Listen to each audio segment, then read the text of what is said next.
কোথায় আজকে শেখ হাসিনা?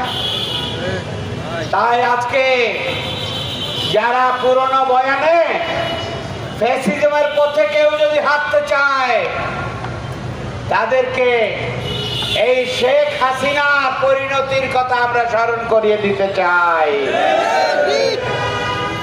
ভাইরা আমার, অভ্যুত্থানের পরে নির্বাচনের আগে প্রায় 1 বছর ঐক্যমত্য কমিশনের মাধ্যমে জুলাই, আগস্ট, 24শে ডিসেম্বর থেকে শুরু করে নিয়ে সেপ্টেম্বর 2025 সাল পর্যন্ত এই ঐক্যমত্য কমিশনে শত শত বৈঠক অনুষ্ঠিত হয়েছে। দেশের বুদ্ধিজীবী 32টি রাজনৈতিক দল, সেখানে বিএনপিও ছিল, আলোচনা করে সেখানে ঐক্যমত্য হয়ে তারা জুলাই সনদে স্বাক্ষর করেছিলেন। তারপরে সেই সনদের ভিত্তিতে গণভোট অনুষ্ঠিত হয়েছিল। সেই গণভোটে দেওয়ার আগে অঙ্গীকার ছিল, গণভোট যদি হ্যাঁ হয় তাহলে সেই গণভোটের অঙ্গীকার অনুযায়ী সংবিধান সংস্কার করতে হবে। দেশের সমস্ত সেক্টরগুলোকে সংস্কার করে আর যেন কোনো ফ্যাসিজম আসতে না পারে সেই ব্যবস্থা করতে হবে। প্রধানমন্ত্রীর ক্ষমতা এবং প্রেসিডেন্টের ক্ষমতার মধ্যে ভারসাম্য আনতে হবে। মেয়াদ 10 বছরের মধ্যে নিশ্চিত করতে হবে।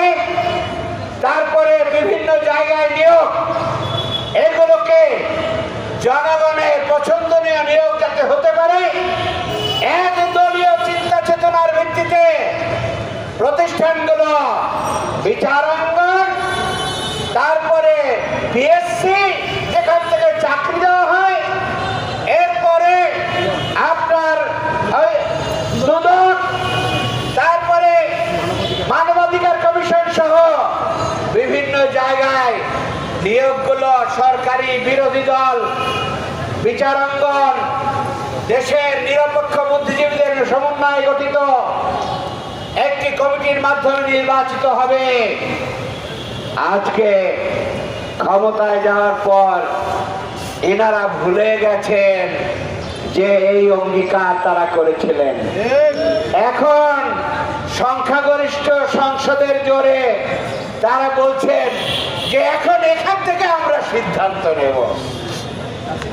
আজকে আমরা স্মরণ করাই দিতে চাই, জুলাই গণভোটের পক্ষে 70% ভোট পড়েছে।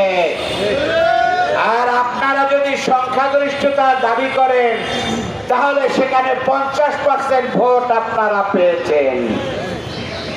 সুতরাং ভোটের জনগণের ম্যান্ডেট দিয়ে 227 আসনের গর্ব করার কোনো আইনি অধিকার নাই, জনগণের ম্যান্ডেট নাই।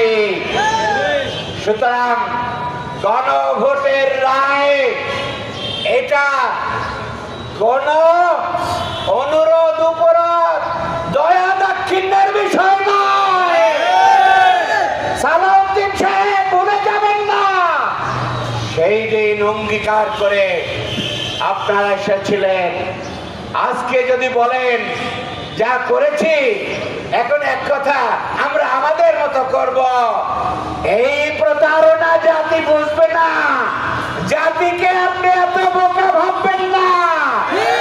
আমরা তারেক রহমান সাহেব সহ আমরা বিএনপিকে বলতে চাই, 15 বছর একসাথে আমরা বিভিন্ন আন্দোলন করেছিলাম। সেই আন্দোলনে আপনারা 28শে অক্টোবর 2024 সালে আপনারা কিন্তু রাজপথে থাকতে পারেন নাই। একটি বোমায় রাজপথ শূন্য হয়ে গিয়েছিল, বোমাও নাই, 2-1টি পটকাবাজি হয়েছিল মাত্র। এই ছাত্র জনতা, জামাত ইসলামী শিবির জনতা, তারা এইখানে সেই দিন ভূমিকা রেখেছিল। তারা রাজপথে আন্দোলন এখনই আমরা করতে চাইছিলাম না। তারপরেও আমরা জাতিকে সংসদকে, বিশ্ববাসীকে আমরা জানিয়ে দিতে চাই একদলীয় শাসন শোষণের পরিণতি কি হয়েছিল।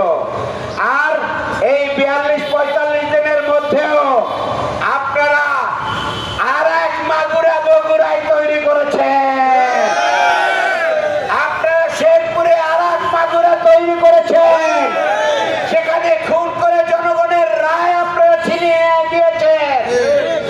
আপনারা কি মনে করেছেন এইভাবে আপনারা বাংলাদেশের ক্ষমতায় টিকে থেকে জনগণকে ফ্যাসিজমের কায়দায় আপনারা শাসন শোষণ করবেন? তা কিন্তু হবে না। তাই আজকে দেওয়ালের লিখন পড়তে আমরা অনুরোধ করছি। আমরা বলতে চাই সময় আছে এখনো। আমরা সংসদে এবং রাজপথে দুই জায়গায় আমরা কথা বলছি, কিন্তু 70% জনগণ তারা যদি গর্জে উঠে তখন কিন্তু